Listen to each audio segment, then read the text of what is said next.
कायमचे स्वरूप आम्हाला मिळालीच पाहिजे.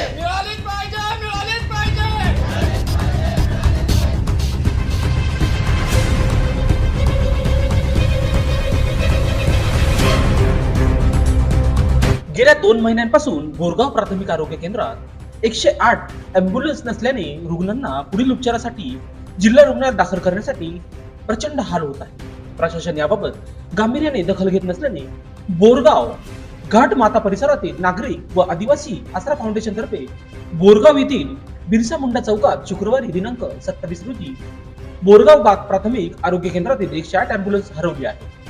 अशा आशयाच्या बॅनरला पुष्पहार घालून गांधीगिरी करण्यात आली. प्रशासनाचे लक्ष वेधण्यासाठी भर पावसात महिलांच्या साक्षीने अनोख्या पद्धतीने आंदोलन करण्यात आले. बोरगाव येथील प्राथमिक आरोग्य केंद्र हे राष्ट्रीय महामार्गावरील गाव असल्याने